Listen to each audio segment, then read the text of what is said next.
우리 옆에 있는 청년들과 함께 인사하겠습니다. 하나님의 감동을 받으십시오. 네, 우리 하나님의 오늘 제목도 하나님의 감동이라는 것으로 우리 함께 말씀을 나누려고 하는데, 정말 이 말씀이 그냥 제목으로 말씀으로 끝나지 않고 우리 청년들의 삶 속에 하나님께서 감동을 주시고 그 감동으로 역사가 일어나고 힘을 얻고 나아가기를 간절히 소망합니다. 오늘 말씀 1절에도 보시면은 여호와께서 바사왕 고레스, 이 고레스 왕에게 하나님께서 그 마음을 감동시키셨다라고 말씀합니다. 오늘 우리 청년들 또한도 하나님의 백성 아닙니까? 주의 청년들인데 우리 청년들도 하나님께서 감동시켜 주셔서 또한 하나님의 감동을 받아서 우리가 더 하나님을 사랑하고 하나님을 더 의지하는 우리 청년들이 되어야 될 줄로 믿습니다. 그래서 우리 청년들이 공부하고 일하는 곳에서 정말 하나님의 놀라운 역사, 이 오늘 본문에 나오는 이런 역사들이 우리 청년들 가운데 나타났으면 좋겠습니다. 그래서 우리 청년들이 사는 곳, 또한 우리 교회가 있는 곳, 메탄동, 영통동, 또 이제 우리 수원, 또 우리 교회가 건축되어질 곳은 이제 화성시지역, 반월동, 교회가 세워지는 곳, 또 우리가 가는 곳마다 하나님의 감동으로, 오늘 말씀의 바사왕 고레스는 이스라엘 백성이 아닙니다. 그럼에도 불구하고 하나님의 감동을 통해서 하나님께 쓰임을 받는 그런 역사가 일어났습니다. 우리가 가는 곳에 하나님의 감동을 받은 사람들이 자꾸만 많아지고 일어나서 그들을 통하여 하나님의 역사가 일어날 줄로 믿습니다. 우리가 그렇게 되어야 됩니다. 그래서 우리가 감동을 받으면은요, 정말 많은 일들을 하게 되어집니다. 감동을 받으면 안 될 것 같았던 일도 되어지고, 또한 사람의 마음을 얻는 것이 어려운데 감동을 주면 마음을 얻을 수가 있습니다. 멋진 사람 107인 이야기라는 책이 있는데, 이제 107명의 사람들의 이야기가 나온 책이 있습니다. 그 중에 이제 하나의 사례가 나온 것을 보게 되면 이런 이야기가 있습니다. 여러분들도 많이 경험을 해봤을 텐데요. 뭐 전철이나 버스를 타면은 이제 물건을 파는 사람이 이렇게 올라오잖아요. 근데 이제 이 책에도 어떤 사람이 이제 버스에 올라탔습니다. 탔는데 얼굴에는 이제 칼자국이 나와 있고요. 또한 인상도 조금 무섭고 차가운 사람이었어요. 이 사람이 타가지고 가방을 하나 들고 탔습니다. 그러면서 이 사람이 그 이제 버스에 타고 있는 사람들에게 90도로 인사를 하면서 이렇게 이야기를 합니다. 선생님, 사모님들 안녕하십니까? 저는 그동안 소매치기로 정가 8범을 가진 사람입니다. 그 사람들이 좀 겁이 나죠. 소매치기라고 하니까요. 그리고 정가 8범이 있는 사람이라니까. 그래서 이제 또 이야기합니다. 먼저 소란을 피워서 죄송합니다. 제가 그동안 소매치기로서 정가 8범으로 교도소에서 오래 생활을 했는데 이제는 마음을 고쳐먹고 이제 떳떳하게 살려고 애를 쓰고 있습니다. 그러면서 제가 여러분들에게, 우리 선생님들과 사모님들에게 제가 그동안 소매치기 했던 그런 방법들을 알려드려서 다시는 소매치기에 여러분들이 당하지 않도록 제가 알고 있는 방법을 소개해 드리려고 합니다. 그러는 겁니다. 그러면서 먼저 사모님들 백이 있으시죠? 그 백을 어깨에 메고 있는데 어깨에 메고 있으면 반은 저희들의 것입니다. 그러니까 백을 메신다면은 이제 버스나 전철을 타실 때는 백을 한 손에 쥐고 가슴에 안으셔야 됩니다. 어깨에 메고 있으면 반은 잃어버렸다 생각하십시오. 그리고 백 안에 또 이제 지갑을 두는데 그 지갑에 수표나 이제 현금을 많이 뒀을 것인데, 그래서 백 안에 또 지갑을 넣을 때도 여러분들은, 우리 여자 청년들은 어떻게 하는지 모르겠어요. 백에 지갑을 넣으면은 어느 부분에다가 지갑을 놓나요? 백이 쉬울 때, 백이 쉬운 곳에 넣나요? 안쪽에? 네. 근데 이 소매치기 정가 8범이 하는 말이 뭐냐면은 대부분이 그렇게 한대요. 가방을 열어서 가장 백이 편한 곳에다가 둔다는 겁니다. 대부분이 바깥쪽이라고 합니다. 그런데 바깥쪽에 두지 마시고 제일 안쪽도 말고 가운데, 가장 가운데 자리에 지갑을 두십시오. 바깥쪽에 있으면 그것도 저희들의 것이 될 확률이 높습니다. 그러는 겁니다. 그러면서 또 이제 이야기하는 것이 이제 선생님들 지갑, 남자는 반지갑이 있으니까 선생님들 반지갑을 대부분 바지 뒷주머니에 많이들 두시는데 그것도 저희들 것입니다. 그러니까 뒷주머니에 두지 마시고 안쪽에 이제 포켓 안쪽에다 두라고 하는데 안쪽에 둘 때에도 방법을 얘기해 줍니다. 두면서 동전 3개를 같이 안쪽 주머니에 넣으라는 겁니다. 왜냐?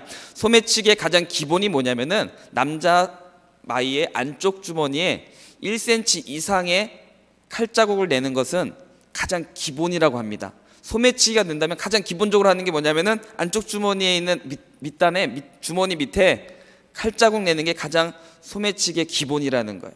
그러니까 안쪽에 주머니에 넣어도 금방 소매치기 당할 수가 있습니다. 그래서 그곳에 또 뭘 하냐면은 동전 3개를 두라는 거예요. 왜요? 지갑만 떨어지는 것이 아니라 동전도 떨어지게 되어지는데, 그러면 실제로 이 사람이 이제 동전 3개를 그 차 버스 바닥에 떨어뜨립니다. 동전 소리가 나죠. 이렇듯이 누군가 내 소매치기에 와서 안쪽 주머니를 이제 찢어가지고 하면은 지갑은 그 사람의 손에 들어가겠지만은 동전 소리가 나면은 놀라겠죠. 그래서 금방 들통이 난다는 겁니다. 그래서 동전 3개를 두라는 거죠. 이러면서 소매치기의 노하우를 알려주는 것이었습니다. 그러면서 마지막으로 이제 본론을 꺼내는 거죠. 뭐라고 꺼냐면은 가방을 이제 자기 가지고 왔던 가방을 열면서 이제 제가 이 물건을 소개해드리려고 합니다. 이 물건의 가치는 단돈 1,000원인데요.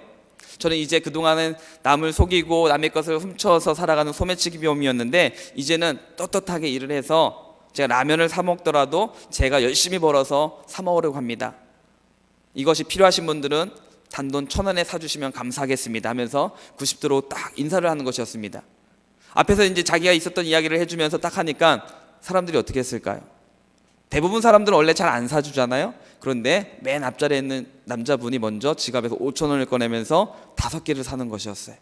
그리고 다른 사람들도 지갑을 열어서 사기 시작하는 거예요. 그것이 필요해서 샀을까요? 필요한 사람도 있겠죠. 가끔 괜찮은 것도 있는 것 같기도 해요. 그런데 그것보다는 저 사람의 진실성이 느껴졌던 것 같아요. 그 자신의 어찌 보면 노하우잖아요. 나름대로의 기술이고, 그런데 그것을 다 알려주면서 자신이 또한 정가 팔범이라는 거 부끄럽잖아요. 그거 말 안 하고 팔 수도 있을 텐데 그걸 다 오픈하고 한다는 진실성이 느껴지고 그 사람의 마음이 느껴지니까 필요 없는 것 같지만은 저 사람을 위해서도 사주는 모습을 보게 되어집니다. 즉 감동을 받았기 때문이죠. 우리도 이런 이야기뿐 아니라 뭐 영상이든 소설이든 다른 매스컴이든 어떤 이야기든 이야기를 들을 때 그 사람의 진실성이 느껴지고 감동을 받으면은요, 그 사람이 어떤 모습이든지 어떤 내용이든지 상관없이 그 감동이 남게 되어집니다. 여운이 남게 되어지죠. 그러면서 그 사람을 그전에는 그냥 외모로만 봤습니다. 저 사람이 왜 저렇게 하지? 왜 머리를 저렇게 염색을 하고 노랗게 하고 막 저렇게 껄렁껄렁하게 하지?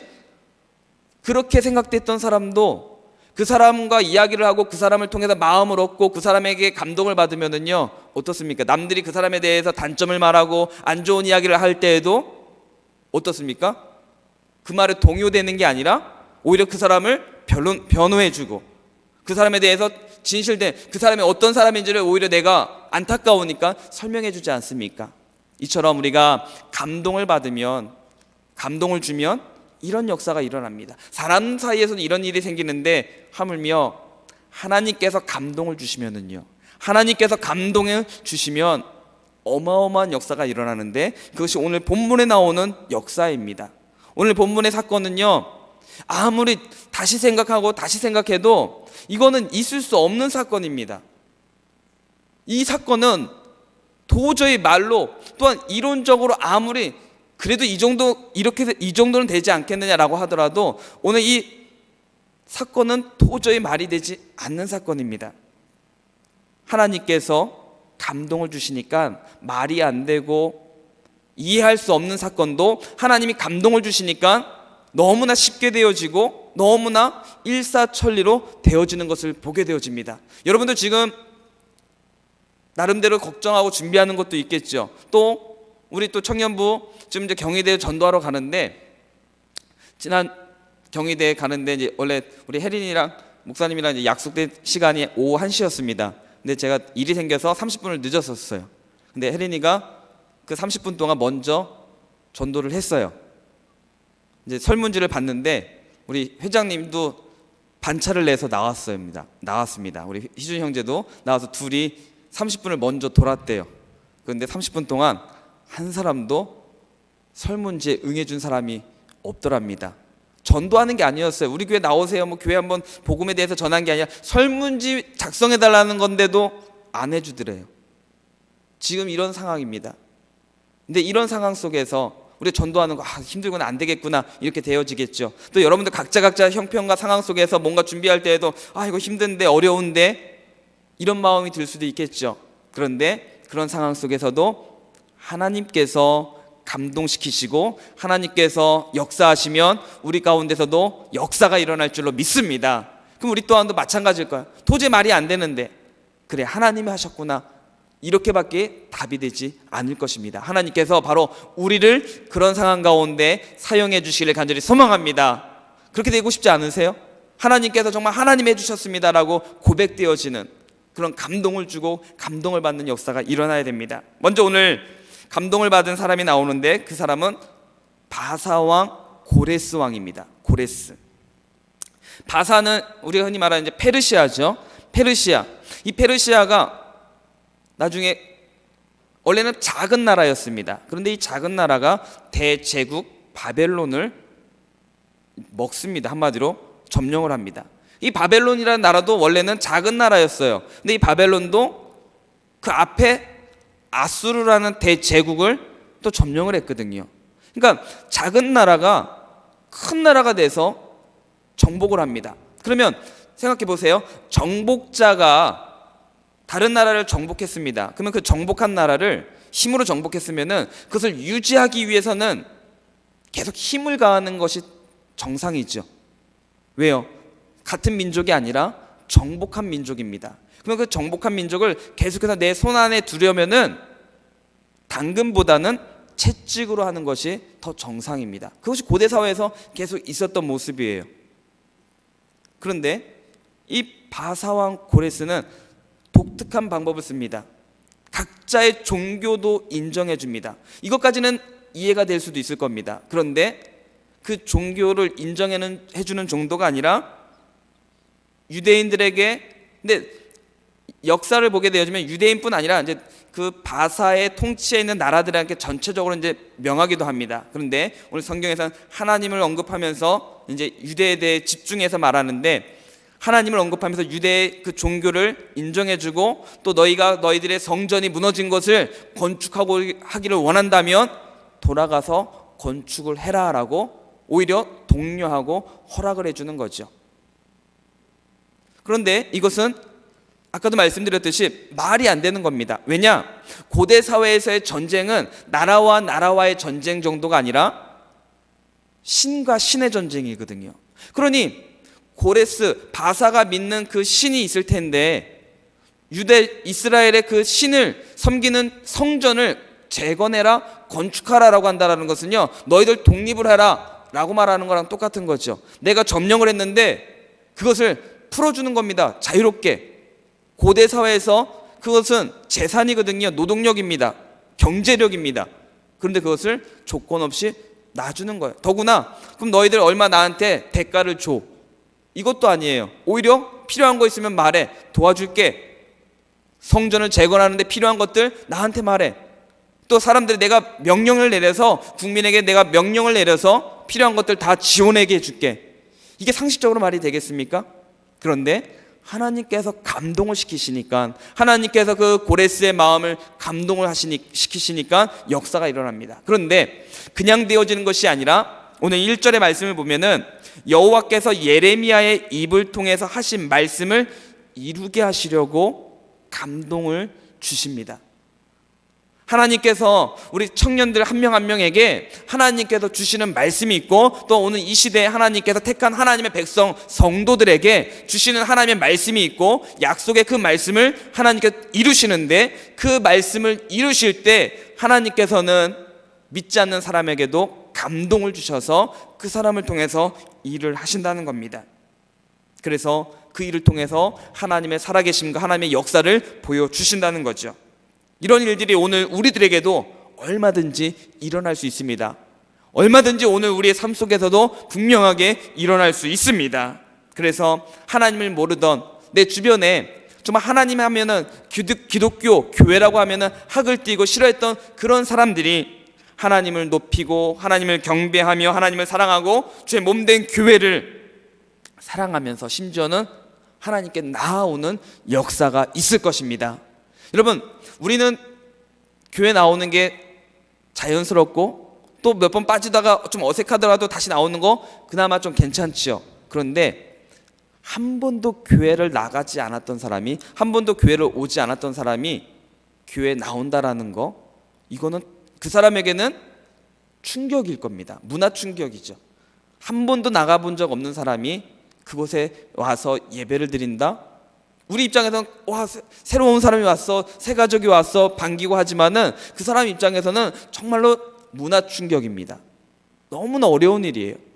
그 어려운 일을 하나님께서는 우리에게 계속 어느 시대든지 계속해서 전도하라고 권하시고 명령하시고 또 그 전도를 통해서 복음을 전하게 하신다는 겁니다.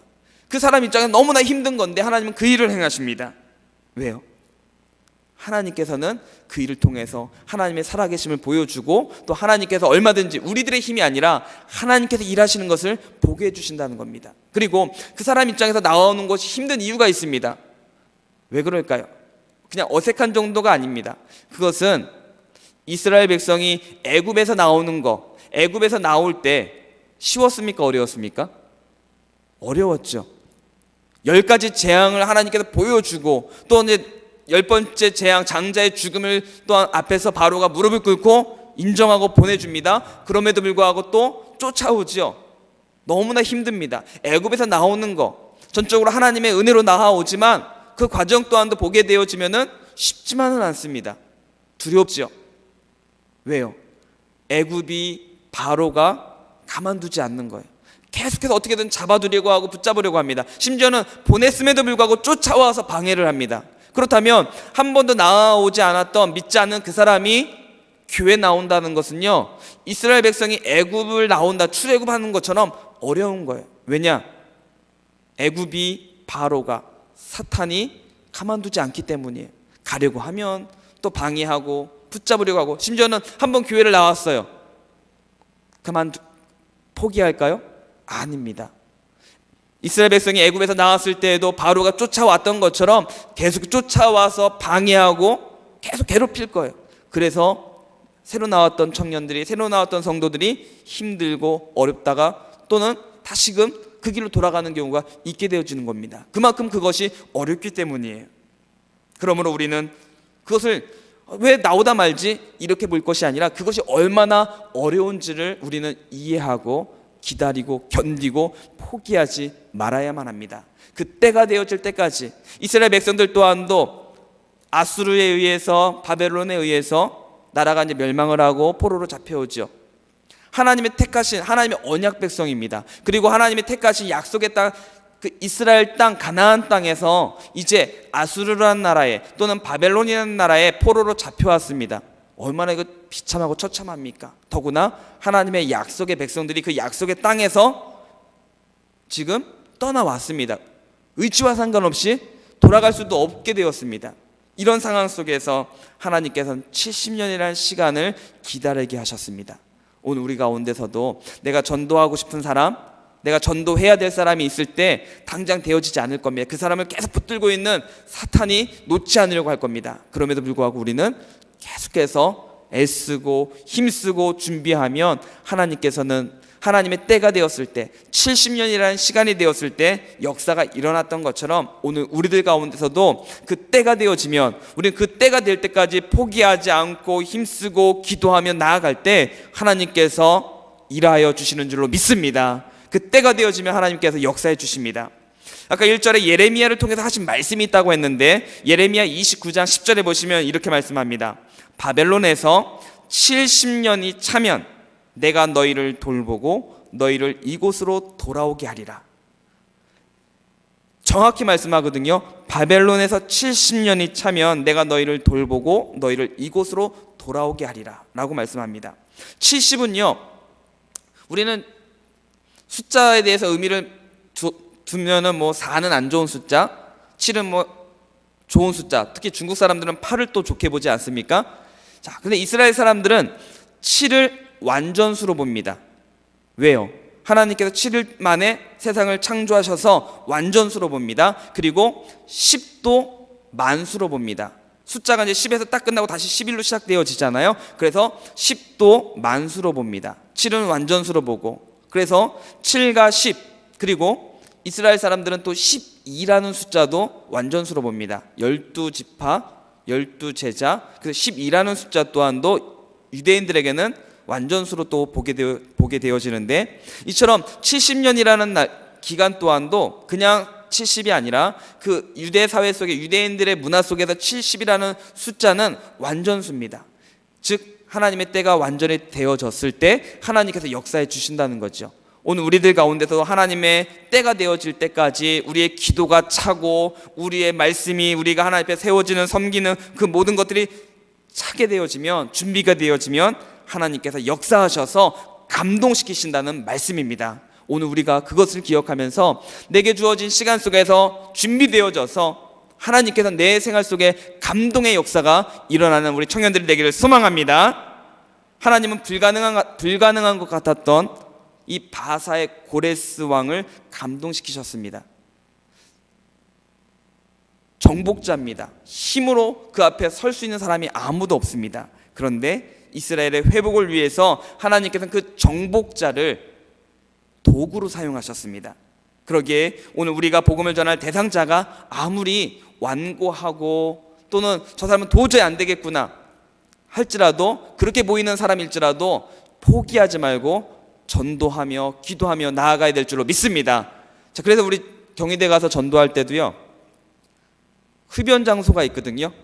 거기 그냥 지나갔을까요? 아니면 거기다 들렸을까요?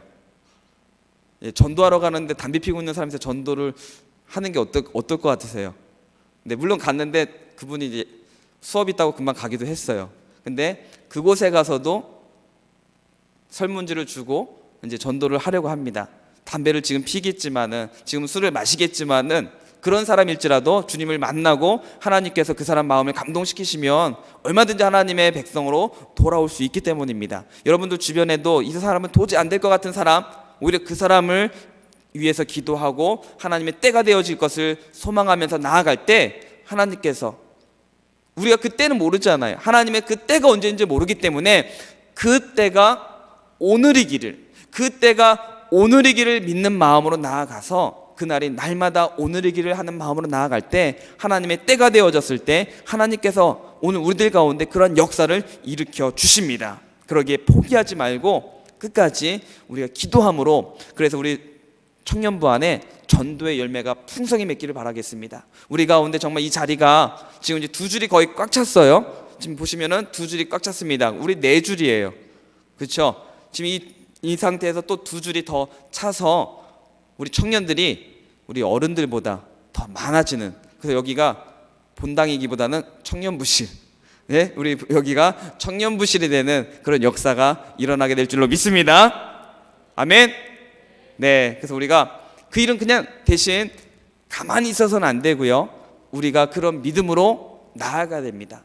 그리고 하나님께서 감동시켜 주시도록 기도하고 또 우리가 하나님의 감동을 받아야 됩니다. 오늘 두 번째 보면은요, 하나님께서 또한 감동을 주신 사람들이 누구냐면은 이 바사, 페르시아에 살던, 포로로 잡혀와 있던 하나님의 백성들, 일꾼들에게 감동을 또 주십니다. 이 고레스뿐 아니라 하나님께서는 이스라엘 백성들에게도 감동을 주시는데, 오늘 본문 5절을 한번 보겠습니다. 5절을 한번, 우리 5절 말씀 한번 같이 보겠습니다. 한번 같이 읽겠습니다. 시작. 이에 유다와 베냐민 족장들과 제사장들과 레위 사람들과 그 마음이 하나님께 감동을 받고, 아멘. 여기까지요. 자, 근데 5절에 보시면은요, 이스라엘 지파들 이름이 나오는데 12지파 이름이 다 나오지 않죠. 유다, 베냐민, 또 제사장들과 레위 사람들밖에 언급이 되지 않습니다. 자, 왜 그럴까요? 이스라엘은 원래 12지파로 되어 있지만은 이제 솔로몬 이후에 남과 북으로 나눠지면서 12지파가 존속이 되어지는데, 아수르에 의해서 북이스라엘이 멸망한 이후부터는 12지파가 남지 않게 되어집니다. 왜냐하면은 아수르의 정책이 어떤 거냐면은 우선은 포로로 잡아와서 또 그들을 아수르가 또 다스리고 있는 많은 큰 땅으로 강제 이주를 시키는 겁니다. 강제 이주를 시켜서 그곳에서 다른 민족하고 결혼하고 살게끔 만드는 거예요. 그러면은 어떻게 될까요? 독립할 생각을 아예 못하는 거죠. 그곳에 그냥 각자 흩어져 살아갑니다. 그리고 또 아수르에서는 또 어떤 정책을 했냐면은 북이스라엘의 왕들을 왕족을 다 죽입니다. 그러니까 왕의 대가 끊어지는 거예요. 그러니까 왕의 대가 끊어지니까 왕의 후손이라도 남아 있으면은요, 그 왕을 기준점으로 해서 그래도 어떻게 할까요? 소망을 가질 수 있잖아요. 그래, 우리 저 왕을 통해서 어릴지라도, 저 어린 왕일지라도 그 왕족이 있다면은 우리 다시 일어설 수 있어, 이럴 텐데 왕족이 다 끊어져 버리거든요. 그러니까 아예 엄두도 못 내고 다 흩어지니까 정통, 흔히 이제 북이스라엘 10지파라고 하는데 정통 10지파는 남아있지 않습니다. 다 혼혈이 되어지죠. 흔히 말해서 이제 신약 시대로 오면 이런 사람들을 어떤 사람들이라고 부릅니까? 사마리아, 정통 유대인이 아닌 흩어진 유대인, 디아스포라, 그 중에 이방인들과 결혼해서 혼혈된 사람들을 이제 사마리아인이라고 하는데, 이들의 대부분이 북이스라엘 지파들입니다. 그리고 이 5절에 나오는 유다와 베냐민, 10대 2로 나눠졌던 건데, 그때 남쪽 유다는 유다 지파와 베냐민 지파만 남아있게 되어집니다. 그래서 이 두 지파가 실제 이제 지금 이스라엘을 보게 되어지면은 12지파라고 우리가 이제 역사 가운데 있지만 정통으로 남아있는 유대인들은 이 두 지파입니다. 그리고 신약 시대로 보면은 사도 바울이 자신을 가리킬 때 사도 바울은 어느 지파입니까? 베냐민 지파였거든요. 베냐민 지파. 이 베냐민 지파라는 것이 무슨 의미냐면은 신약 시대에는 많은 이제 혼혈이 되어졌는데 정통 유대인으로 남아 있는 두 지파, 유다 지파와 베냐민 지파인데, 이 사도 바울은 나는 정통 유대인이다라는 것이 베냐민 지파다라는 의미입니다. 자, 그래서 유다와 베냐민 지파들 남아 있고, 또 이 유다 지파와 베냐민 땅에 있던 제사장들과 레위인들, 그리고 북이스라엘에 있었던 제사장들이 나중에 남쪽으로 내려오기도 하거든요. 이들이 지금 이제 다시금 포로로 잡혀왔지만, 이 바벨론하고 고레스에서는 아수르처럼 그런 정책을 하지 않았거든요.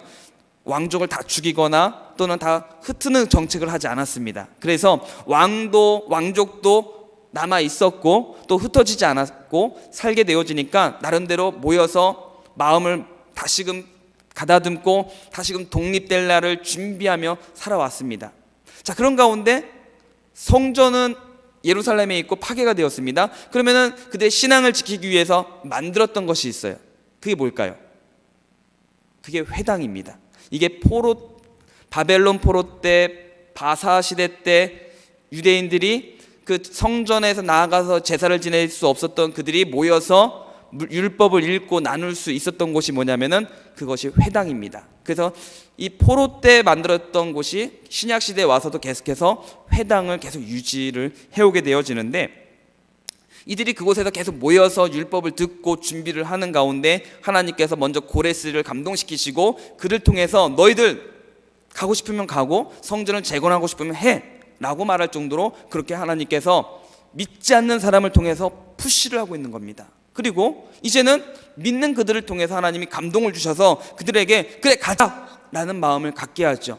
그래서 이제 바벨론 포로 이후에 이제 돌아올 때 3번에 걸쳐서 돌아오게 되어지는데, 오늘 이 본문의 에스라 학사이며 제사장인 에스라 시대 때는 2번째 2차 귀환이 되어지는 시대입니다. 그리고 이제 느헤미야 시대 때 3차 귀환이 되어지는데, 이때 이제 이들에게 그냥 돌아가고 싶으면 돌아가 이것이 아니라 그건 역시 오늘 말씀해 보니까 하나님께 감동을 받고 올라가는 것입니다. 우리가 하나님의 일을 한다고 해서 좋은 게 좋은 거지 해서 그냥 되어지는 것이 아니라 하나님의 감동을 받지 않고서는 하나님의 일을 하고 교회에서 일을 하는 것처럼 보여질지라도 하나님의 감동을 받지 않고 하게 되어지면은 세상의 일과 다를 것이 없습니다. 그러다 보니까 기준도 평가도 세상의 기준으로 하게 되어지는 거죠.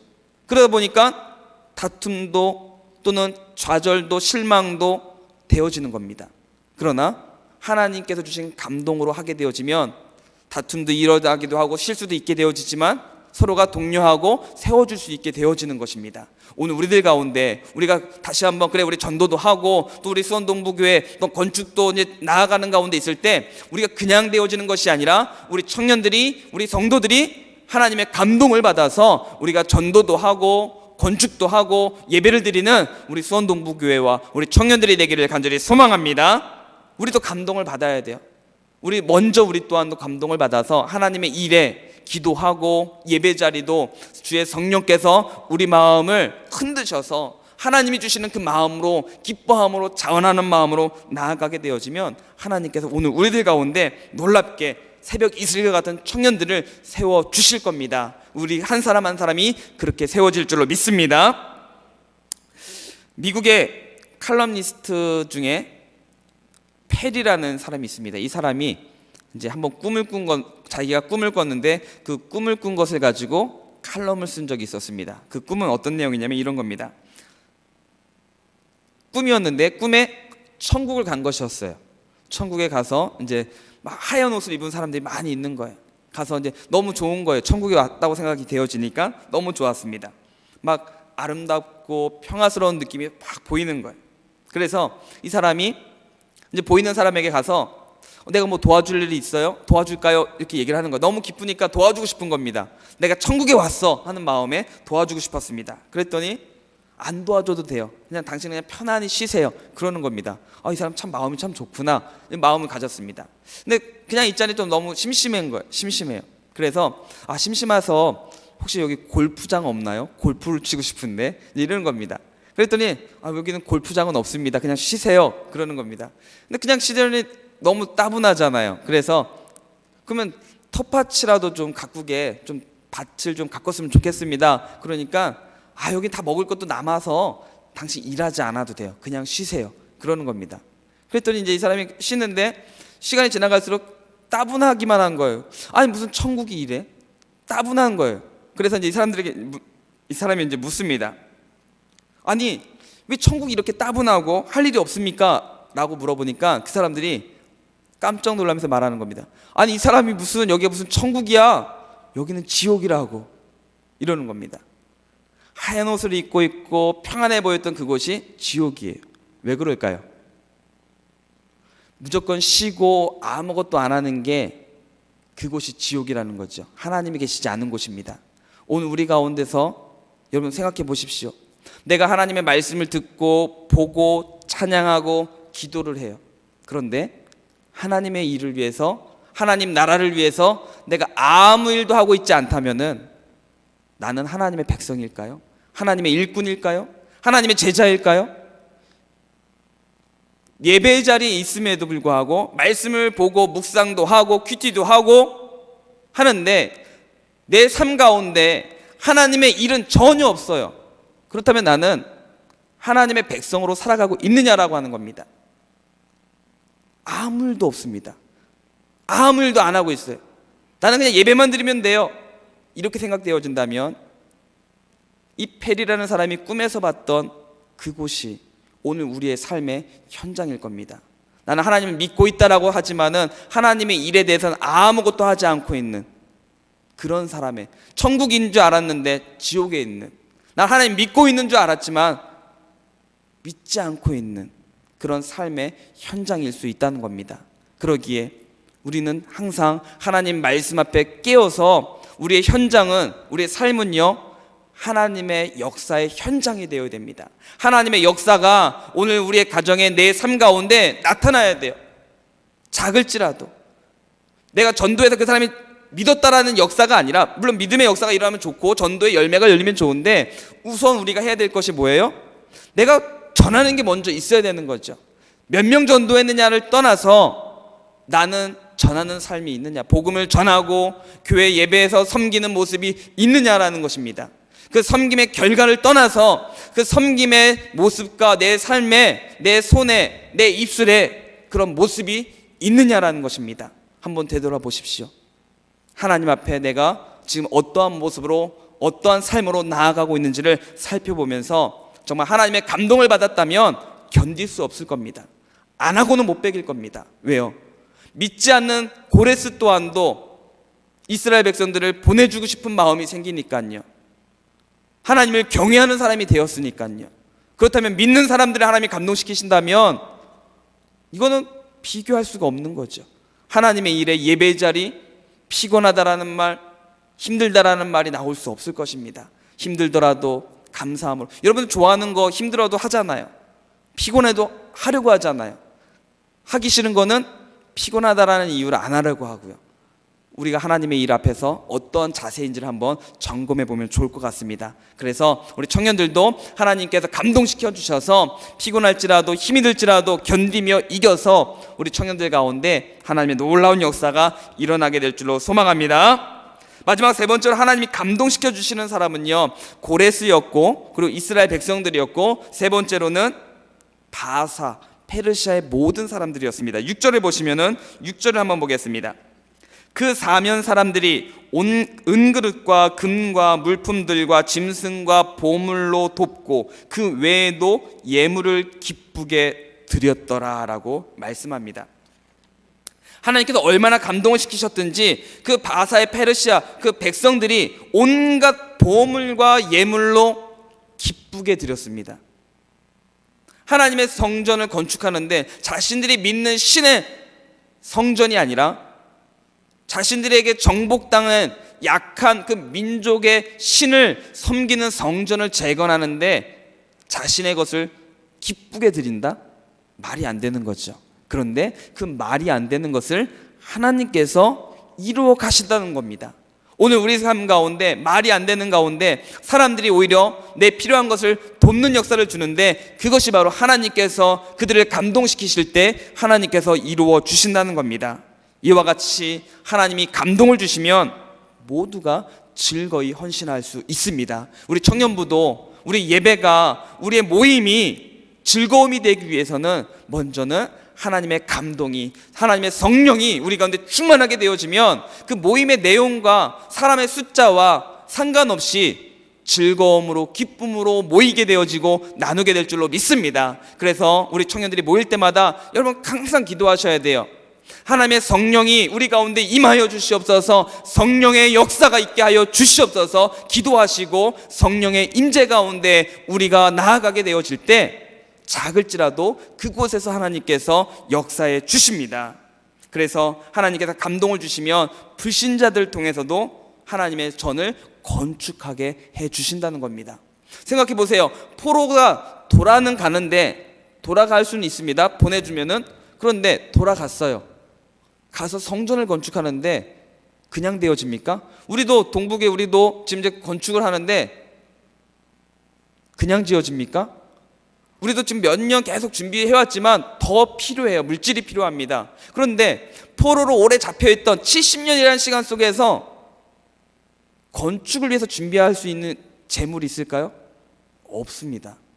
가서 몸으로 떼온다 할지라도 가진 게 없거든요. 그러면 그 땅에 예루살렘 그 유다 땅에는 회복이 됐을까요? 느헤미야서를 보게 되어지면은요, 성문은 무너져 있고 성벽은 다 무너져 있습니다. 그래서 어떻게든 좀 이래서 좀 한번 일어나 볼까 하면은요, 주변에 있는 다른 나라들이 또 와서 침략해서 뺏어가고 무너뜨리고 합니다. 그래서 성벽도 재건이 안 되고 성문도 항상 문이 열려 있는 거예요. 이것이 유다의 형편이었습니다. 그러니 지금 입에 풀칠하는 것도 힘든데 성전을 건축하는 건 엄두도 못 내죠. 그런데 하나님께서 그 바사 사람들을 통해서 예물과 여러 가지 온갖 예물을 다 기쁨으로 드리게 해주신다는 거예요. 하나님께서 이 형편과 상황을 다 만들어 주신다는 겁니다. 우리가 먼저 이것저것 계산하지 않아도 하나님께서 아시죠. 하나님께서 우리 모든 것을 아시죠. 우리 능력, 재능, 우리가 우리 자신보다 하나님이 더 아시죠. 그리고 그 하나님께 아시는 하나님께서 보내실 때는 이미 준비하시고 필요한 거 다 예비하시고 채워주시는 하나님이십니다. 그러기에 내가 가진 거 보면서 계산하면서 나아갈 것이 아니라 하나님 나를 붙들어 주시고 또한 우리를 감동시켜 주셔서 또 내 주변에 있는 사람들 하나님께서 감동시켜 주시면은 얼마든지 되어질 줄로 믿습니다 라고 기도하면서 나아갈 때 우리 삶 가운데 여러 가지 그런 간증의 역사들이 일어나게 될 것입니다. 그래서 우리 청년들 가운데 이런 모습이 우리 조별로 모여서 나눌 때에도 그런 나눔을 하나님께서 이렇게 도와주셨습니다, 이런 간증을 나눌 수 있는 우리 청년들이 되기를 소망합니다. 잠언 16장 7절입니다. 잠언 16장 7절 한번 보여주시겠습니까? 그래서 잠언 16장 7절의 말씀을 함께 읽겠습니다. 시작. 사람의 행위가 여호와를 기쁘시게 하면 그 사람의 원수라도 그와 더불어 화목하게 하시느니라. 아멘. 우리의 행위가 하나님 앞에 기쁨이 되어지면 하나님께서 또 하나님이 기뻐하실 때 어떻게 하십니까? 우리의 원수라도 그와 더불어 화목하게 만들어주시는 분이 하나님이십니다. 하나님이 감동시키시고 하나님이 역사하시면 원수였던 사이 또한도 화목하게 되어진다는 겁니다. 하나님께서 그렇게 만들어주신다는 겁니다. 그리고 잠언 21장 1절입니다. 잠언 21장 1절, 잠언 21장 1절도 우리 함께 읽겠습니다. 시작. 왕의 마음이 여호와의 손에 있음이 마치 봇물과 같아서 그가 임의로 인도하시느니라. 아멘. 왕의 마음도, 왕은 마음대로 할 수 있잖아요. 자기 마음대로 이랬다 저랬다 할 수 있습니다. 그런데 그 마음조차, 인간들 중에 가장 높다라고 하는 그 왕의 마음조차 하나님께 있어서 봇물과 같아서 그가, 여호와께서 임의로 인도하신다라고 말씀합니다. 오늘 우리들 가운데 하나님께서 이와 같이 하나님께서 언제든지 바꾸시면 또한 결정하시고 이루시면 되어지는 줄로 믿습니다. 그래서 우리나라 형편을 보게 되어지면, 정치를 보게 되어지면 어떻습니까? 막 좋은 분위기로 갈 것 같아요. 트럼프하고 김정은이 막 좋게 갈 것 같다가 갑자기 될 것 같으면 또 엉망이 되고, 안 될 것 같으면 또 될 것처럼 또 이렇게 되어가고 있습니다. 지금 어떻게 흘러갈지 우리의 시각으로 막 전문가들은 뭐 이렇게 예견을 하지만 하나님께서 바꾸시면 되는 줄로 믿습니다. 그래서 트럼프와 김정은, 뭐 시진핑, 아베 또는 푸틴, 여러 지금 주변의 강대국들이 자기 나라의 이익을 앞세우면서 여러 가지 지금 형편 가운데 있게 되어지죠. 그러나 이런 상황 속에서도 하나님께서 역사해 주시면 이 나라 또한도 하나님께서 붙들어 주셔서 우리가 생각하는 것보다 더 온전하게 또 안전하게 복음의 통일이 되어지는 역사가 일어날 줄로 믿습니다. 그래서 이 나라 또한도 여러분들 기도해 주셔야 돼요. 이 나라 막 정치인들 보고 경제를 상황 보면서 막 소망 없는 나라처럼 보여질지라도 하나님께서 이 나라 또한도 감동시키시고 주변에 있는 나라의 그런 지도자들 또한도 하나님께서 감동시키시면은요 어떻게 될까요?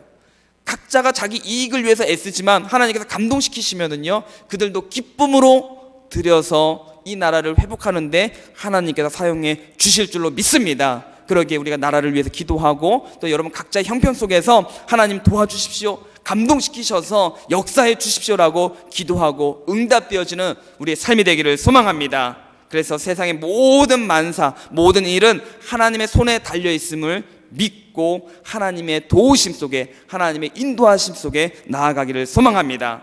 하나님이 감동을 주시면, 또 우리가 하나님을 기쁘시게 하면 불가능은 없습니다. 그러기에 우리 수원동부교의 모든 청년들이 하나님의 감동을 받아서 하나님의 일에 크게 쓰임받고 하나님의 약속의 말씀을 받아 누리는 우리 청년들이 되기를 예수님의 이름으로 축원합니다.